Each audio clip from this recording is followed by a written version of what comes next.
Attraction अथवा अंतराण्विक आकर्षण बल क्या होते हैं? बच्चों, इंटरमॉलिक्यूलर फोर्स ऑफ अट्रैक्शन को सामूहिक रूप में वॉन डेर वाल फोर्स कहते हैं। वॉन डेर वाल फोर्स में अट्रैक्टिव एंड रिपल्सिव दोनों फोर्स को कंसीडर किया जाता है, लेकिन इस चैप्टर में हमें केवल अट्रैक्टिव फोर्स अथवा आकर्षण बल के बारे में ही अध्ययन करना है। ओके बच्चों, हमने वहां पर अध्ययन किया था कि type of van der Waals force क्या होते हैं। फर्स्ट लंडन बल या विसर्जन बल, second is dipole force, third is dipole induced dipole force, और इसमें चौथा प्रकार था हाइड्रोजन बॉन्डिंग। हाइड्रोजन बॉन्डिंग में हमने इनके डेफिनेशन और साथ साथ हमने टाइप्स ऑफ हाइड्रोजन बॉन्डिंग के बारे में पढ़ा। ओके, इसके अतिरिक्त हमने गैसियस स्टेट के कुछ स्पेशल कैरेक्टरिस्टिक पढ़ा था।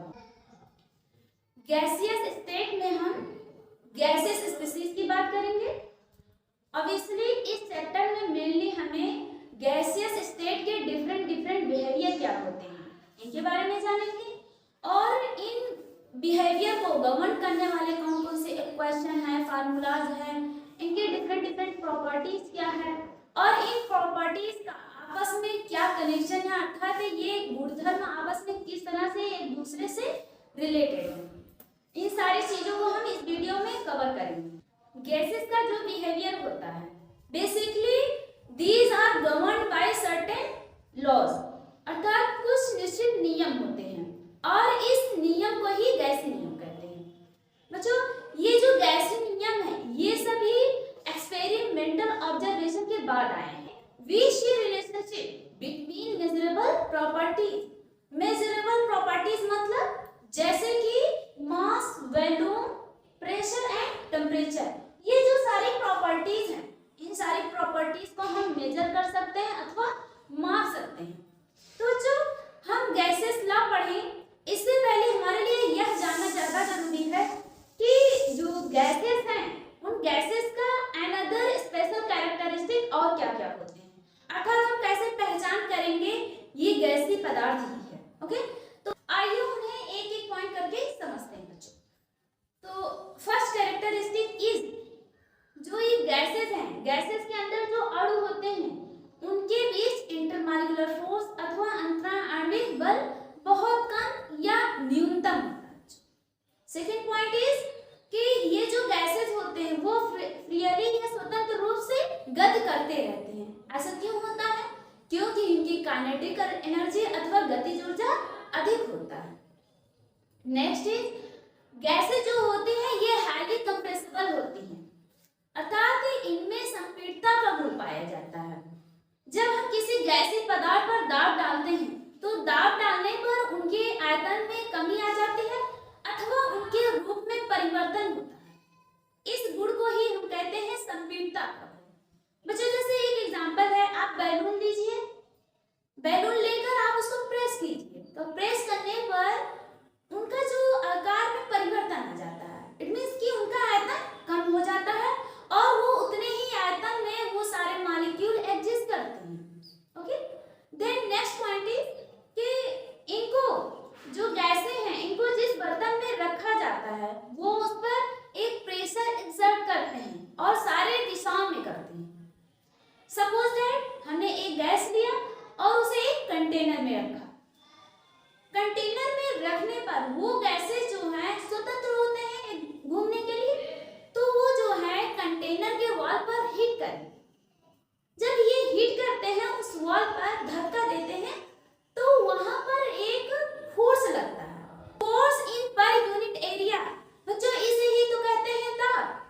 नेक्स्ट पॉइंट इज कि ये जो गैसेस होती हैं इन गैसों का आयतन तथा आकार दोनों ही अनिश्चित होता है, अर्थात इनका अपना खुद का कोई आयतन या आकार नहीं होता है।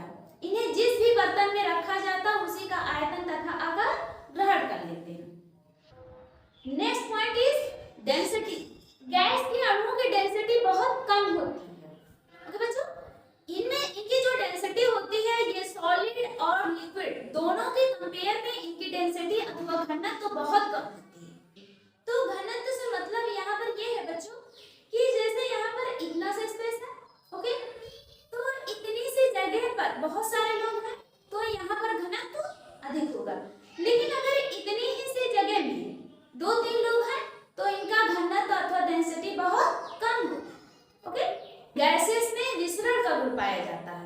विसरण का गुण कहने का मतलब तात्पर्य यहाँ पर यह है कि ये जो गैसेस होती हैं अगर खुली जगह पर छोड़ दिया जाए तो उस खुली जगह पर समान रूप से मिक्स हो जाती है या समान रूप से फैल जाती है। इसे ही हम कहते हैं समांगी मिश्रण अथवा होमोजेनस। ये तो थी किसी भी गैस की एक बेसिक प्रॉपर्टीज। बच्चों अब हम स्टार्ट करने वाले हैं गैसेस लॉ या गैसीय नियम। ये जो टॉपिक है गैसेस लॉज का बहुत ही इंपॉर्टेंट है क्योंकि यहाँ से क्वेश्चन हर साल एग्जाम में पूछे जाते हैं बच्चों। That means कि this concept is very important. Now we will discuss is about gases law. आइए समझते हैं Boyle's law.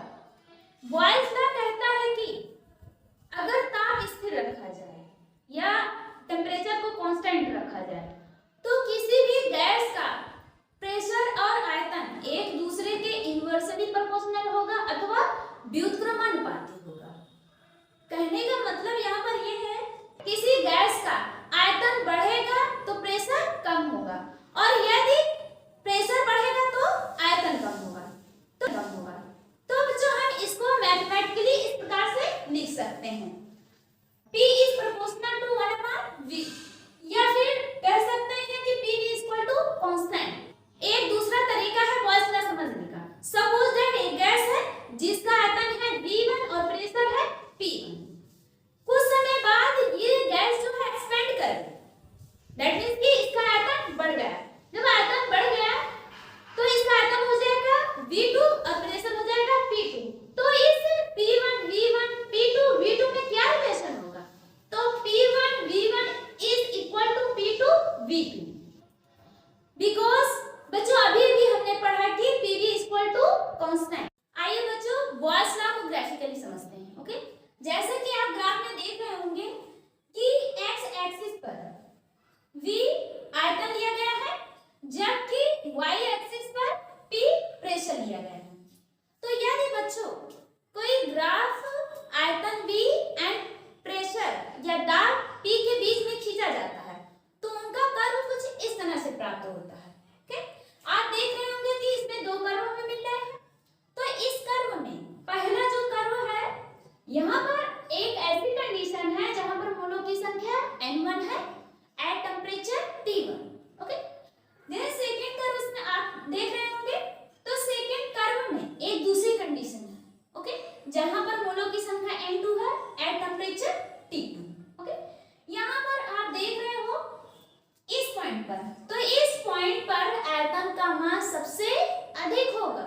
ओके जैसे जैसे आप इधर की तरफ आते जाएंगे आयतन का मान धीरे धीरे घटता जाएगा या कम होता जाएगा। आयतन का मान जैसे जैसे इधर आने पर घटता है तो प्रेशर धीरे धीरे क्या होता है बच्चों? बढ़ता जाता है। ओके तो यहाँ पर इनवर्सली प्रोपोर्शनल का मतलब यही है कि अगर एक क्वांटिटीज की वैल्यू बढ़ेगी तो दूसरे की वैल्यू घटेगी। ओके अब इसे एक दूसरे ग्राफ से समझते हैं जहां पर आप देख रहे होंगे कि x एक्सिस पर 1/V लिया गया है जबकि y एक्सिस पर प्रेशर P लिया गया है। और मुझे ये ध्यान रखना है यहाँ पर V आयतन इन लीटर और प्रेशर P एटीएम में है एटमॉस्फेरिक प्रेशर में है। ओके तो जब 1/V और प्रेशर P इन दोनों के बीच में ग्राफ खींचा जाता है तो एक सीधी रेखा में प्राप्त होती है। कहने का मतलब बच्चों यहाँ पर यह है कि V अर्थात आयतन का मान बढ़ेगा तो 1/V का मान धीरे धीरे घटेगा। दोनों क्वांटिटीज अच्छे से समझ लो। V बढ़ेगा तो 1/V का मान घटेगा। तो यहाँ पर आप समझ लीजिए 1/V का मान घटने पर P का मान भी घटेगा और 1/V का मान बढ़ने पर P का मान भी बढ़ेगा। आइए अब दूसरा गैसीय नियम समझते हैं जिसे कहते हैं चार्ल्स लॉ या चार्ल्स नियम।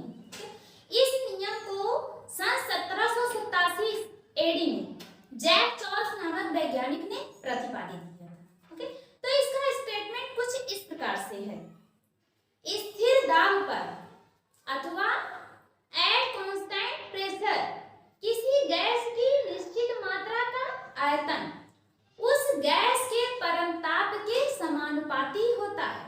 ओके बच्चों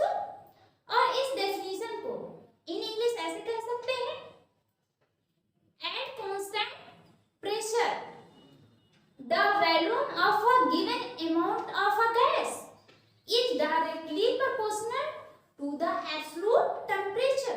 तो बच्चों ये जो टेम्परेचर की वैल्यू यहाँ पर है एब्सोल्यूट टेम्परेचर, ओके, तो एब्सोल्यूट टेम्परेचर को हम व्यक्त करेंगे केल्विन में, ओके। आइए समझते हैं परमताप या एब्सोल्यूट टेम्परेचर। एब्सोल्यूट टेम्परेचर या परमताप is equal to 273.15 plus 0 degree centigrade, okay. आइए इसे एक एग्जांपल से समझते हैं। जैसे कि आपके क्वेश्चन में दिया है कि यदि कोई गैस है जिसका ताप है 25 डिग्री सेंटीग्रेड, तो 25 डिग्री सेंटीग्रेड को हम परम ताप में कैसे प्रदर्शित करेंगे या हम कैसे उसका कैलकुलेशन करेंगे परम ताप में। जैसे कि बच्चों अभी हमने आपको बताया है परम ताप का फार्मूला। परम ताप का फार्मूला क्या है बच्चों? Absolute temperature is equal to 273.15 plus 0 degree centigrade. जबकि आपके क्वेश्चन में दिया है टेम्परेचर इन डिग्री सेंटीग्रेड, कितना दिया बच्चों? 25 डिग्री सेंटीग्रेड। तो इस फार्मूले में हम डिग्री सेंटीग्रेड के प्लेस पर वैल्यू पुट कर देंगे 25। 25 वैल्यू पुट करने पर यहाँ पर आ जाएगा पूरा calculation 273 plus 25 is equal to 298 kelvin, okay बच्चों। इस नियम को मैथमेटिकली इस प्रकार से लिख सकते हैं, ओके। जैसे V प्रोपोर्शनलिटी, यहाँ प्रोपोर्शनलिटी का साइन लगा है बच्चों। प्रोपोर्शनलिटी का मतलब होता है कि अगर आयतन बढ़ेगा या वैल्यू बढ़ेगा तो टेम्परेचर भी बढ़ेगा, ओके। या आप इसको इस प्रकार से कह सकते हो कि टेम्परेचर बढ़ने पर उस निश्चित गैस की आयतन जो है बढ़ेगा, ओके।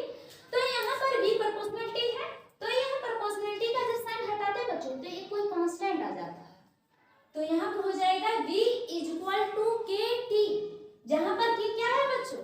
K कांस्टेंट है और कब है?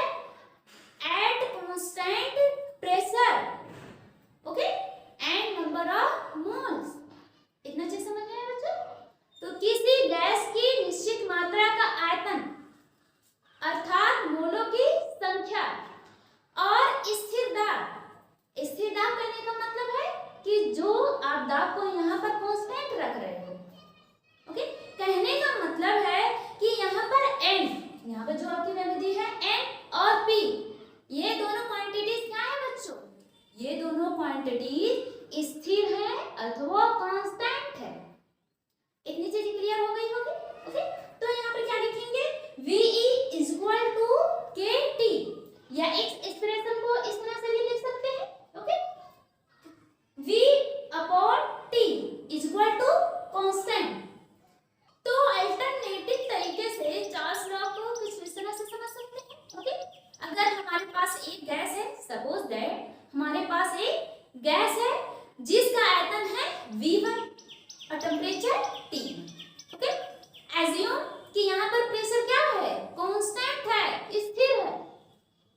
था, जो हमने ग्राफ प्लॉट किया था एक्चुअल में, वो केवल सॉलिड लाइन वाले थे। बट हाइपोथेटिकली हमने डॉटेड लाइन को बैक ट्रैक किया और बैक ट्रैक करने पर हमने देखा कि जिस बिंदु पर, जिस पॉइंट पर ये सारे लाइंस मीट कर रहे हैं वहां पर आयतन 0 हो रहा है। तो आयतन V = 0 हो रहा है जिस ताप पर, उस ताप को कहते हैं परम शून्य या एब्सोल्यूट 0। अब सवाल ये उठता है कि एब्सोल्यूट 0 या परम शून्य ताप कितना ताप होता है? तो देखा गया कि परम शून्य या एब्सोल्यूट 0 ताप वह ताप होता है that is actually -273.15 degree Celsius. कहने का मतलब यहाँ पर यह है कि गैस यहाँ पर एग्जिस्ट नहीं करती है, दैट मीन्स कि गैस का वैल्यू यहाँ पर 0 हो जाता है, यानी कि सारे gases they get liquefied before this temperature is reach. Okay बच्चों, यही था चार्ल्स लॉ का ग्राफ। आइए अब समझते हैं तीसरा गैसीय नियम, जिसे कहते हैं दाब ताप का नियम या प्रेशर टेम्परेचर लॉ। बच्चों, इस नियम का प्रतिपादन एमाटॉन नामक वैज्ञानिक ने किया था। इसका स्टेटमेंट कुछ इस प्रकार से है, यदि गैस का आयतन स्थिर रखा जाए, यदि गैस का आयतन स्थिर रखा जाए या कांस्टेंट रखा जाए, तो उस गैस की निश्चित मात्रा का दाब उस गैस के परमताप के समानुपाती होता है। बच्चों, यहाँ पर क्या क्या स्थिर रखा गया है? गैस की मात्रा और साथ साथ आयतन को स्थिर रखा गया है। जब गैस की मात्रा और आयतन को स्थिर रखते हैं तो उस समय गैस का दाब गैस के परमताप के समानुपाती होता है। हम इसे मैथमेटिकली इस प्रकार समझते हैं, P proportional T, P is directly proportional to T या एब्सोल्यूट टेम्परेचर। तो बच्चों, यहाँ पर समानुपाती या डायरेक्टली प्रोपोर्शनल का मतलब यह है कि जैसे जैसे हम टेम्परेचर बढ़ाएंगे वैसे वैसे उस गैस का दाब बढ़ता जाएगा, और जैसे जैसे टेम्परेचर कम करते जाएंगे तो गैस का दाब भी धीरे धीरे कम होता जाएगा।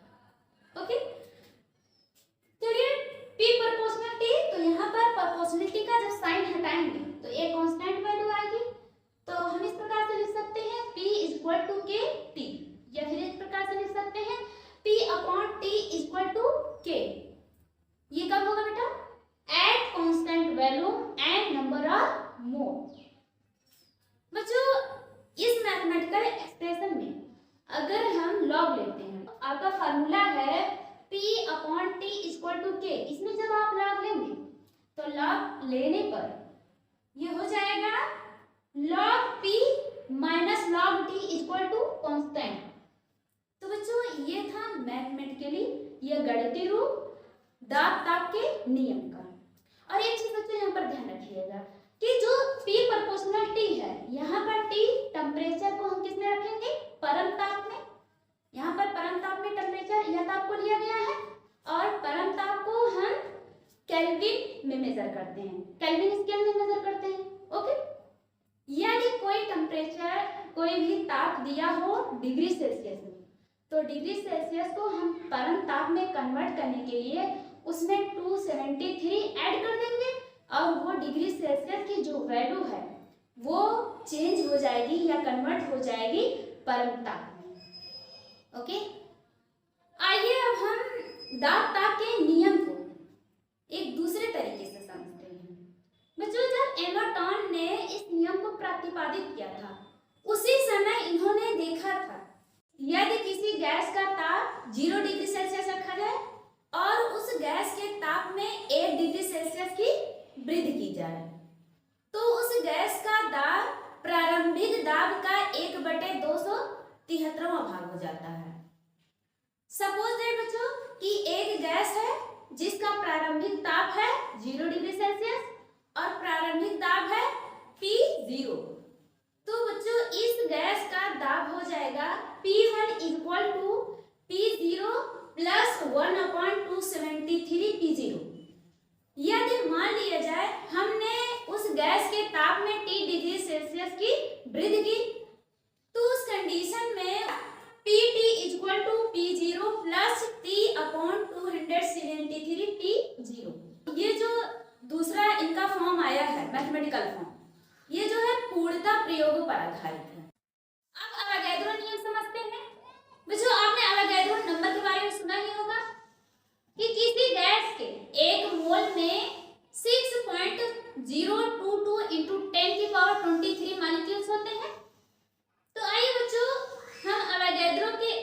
के स्टेटमेंट को समझते हैं।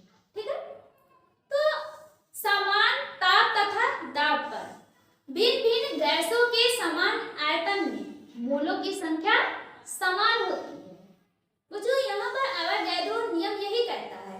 इसका मैथमेटिकल या गणितीय रूप इस प्रकार से होगा, V is directly proportional to number of mole। ये कब होता है? At constant pressure and temperature। यहाँ प्रोपोर्शनलिटी का जब साइन हटाएंगे तो यहाँ पर एक कांस्टेंट वैल्यू आती है, तो इस प्रकार हो जाएगा V इक्वल टू एन के या फिर V upon N equal to K at constant pressure and temperature. तो बच्चों ये जो कांस्टेंट के इसकी वैल्यू डिपेंड करती है टेम्परेचर एंड प्रेशर पर, या फिर कह सकते हैं V1 upon N1 equal to V2 upon N2 equal to V3 upon N2 equal to constant. यहाँ V1 upon N1 equal to V2 upon N2 at constant temperature and pressure. तो भिन्न भिन्न या अलग अलग गैसों का आयतन यदि समान है, मतलब यह कि V1 इक्वल टू V2 अगर है तो N1 इक्वल टू N2 हो जाएगा। कहने का मतलब यहाँ पर यह है कि यदि गैस का आयतन बराबर है तो उस गैस में उपस्थित मोलों की संख्या भी बराबर होगी।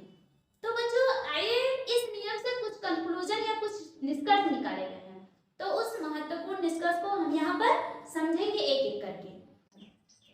आइए पहला पॉइंट समझते हैं। एसटीपी पर किसी गैस के 1 मोल का आयतन होगा 22.4 लीटर या फिर 22,400 ml होता है। एसटीपी का फुल फॉर्म होगा स्टैंडर्ड टेम्परेचर एंड प्रेशर या मानक ताप तथा दाब। मानक ताप यानी कि 0 डिग्री सेल्सियस, मानक दाब 1 एटमॉस्फेरिक प्रेशर या 1 वायुमंडलीय दाब होता है। अर्थात मानक ताप दाब किसे कहेंगे? तो 0 डिग्री सेल्सियस ताप तथा 1 एटमॉस्फेरिक प्रेशर या 1 वायुमंडलीय दाब को ही मानक ताप दाब कहते हैं या एसटीपी कहते हैं। कभी कभी बच्चा एक दूसरा एब्रिविएशन आता है एनटीपी। एनटीपी का फुल फॉर्म होगा नॉर्मल टेम्परेचर एंड प्रेशर अथवा सामान्य ताप तथा दाब। यहाँ पर सामान्य ताप से मतलब है 25 डिग्री सेल्सियस और मानक दाब से मतलब है 1 एटमॉस्फेरिक प्रेशर या 1 वायुमंडलीय दाब। तो बच्चों यहाँ पर जो सामान्य टेम्परेचर है वो कितना होता है? 25 डिग्री सेंटीग्रेड, दैट मींस की रूम टेम्परेचर। 25 डिग्री सेल्सियस ताप तथा 1 वायुमंडलीय दाब को ही कहते हैं एनटीपी। आइए दूसरे निष्कर्ष को समझते हैं। तो बच्चों दूसरा निष्कर्ष ये कहता है कि अणुभार इक्वल टू 2 इंटू वाष्प घनत्व। वाष्प घनत्व यानी कि वेपर डेंसिटी।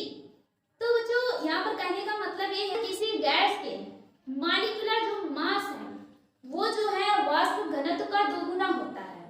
तो ये दोनों बहुत ही इंपॉर्टेंट कंक्लूजन निकले हैं अवोगाड्रो नियम के। बच्चों हमने इस लेक्चर में अध्ययन किया गैसेस लॉ के बारे में। गैसेस लॉ जैसे बॉयल्स लॉ। बॉयल्स लॉ में हमने देखा कि एट कांस्टेंट टेम्परेचर जब ताप को स्थिर रखा जाता है तो उस समय प्रेशर जो है आयतन के इन्वर्सली प्रोपोर्शनल होता है। ओके बच्चों, देन हमने नेक्स्ट लॉ पढ़ा चार्ल्स लॉ। चार्ल्स लॉ में हमने अध्ययन किया कि एट कांस्टेंट प्रेशर या जब दाब को स्थिर रखा जाता है तो दाब को स्थिर रखने पर उस गैस का आयतन टेम्परेचर के डायरेक्टली प्रोपोर्शनल होता है। ओके, देन हम दाब ताप के नियम में हमने अध्ययन किया कि दाब ताप के नियम में हमने वॉल्यूम को अर्थात आयतन को स्थिर रखा और जब आयतन को स्थिर रखा जाता है तो उस गैस की निश्चित मात्रा का दाब यानी कि P is directly proportional to absolute temperature. Okay बच्चों, देन हमने नेक्स्ट लॉ पढ़ा अवोगाड्रो लॉ। अवोगाड्रो लॉ में हमने अध्ययन किया कि सामान्य ताप तथा दाब पर भिन्न भिन्न गैसों के समान आयतन में मोलों की संख्या भी समान होती है। यहाँ पर बच्चों कहने का मतलब ये है कि P is directly proportional to N यानी कि नंबर ऑफ मोल। तो बच्चों इस तरह हमने एक एक रिलेशन को पूरे डिटेल में अध्ययन किया और बच्चों हमने आपको ग्राफ के माध्यम बच्चों हम नेक्स्ट वीडियो में पढ़ेंगे इन्हीं गैसेस लॉ पे बेस्ड न्यूमेरिकल्स, ठीक है। लेकिन तब तक बच्चों आप लोग जो है गैसेस लॉ में जितने भी फार्मूलाज हमने आपको बताए हैं उन फार्मूलाज को एक एक करके अच्छे से लर्न कर लीजिए। अगर बच्चों आपको ये फार्मूला अच्छे से लर्न होगा तभी आप न्यूमेरिकल बेस्ड क्वेश्चन कर पाओगे। ओके बच्चों, अब हम मिलेंगे नेक्स्ट वीडियो में एक नई ऊर्जा के। तब तक आप अपना ख्याल रखिए, खुश रहिए और साथ ही साथ पढ़ाई जारी रखिए। Thank you.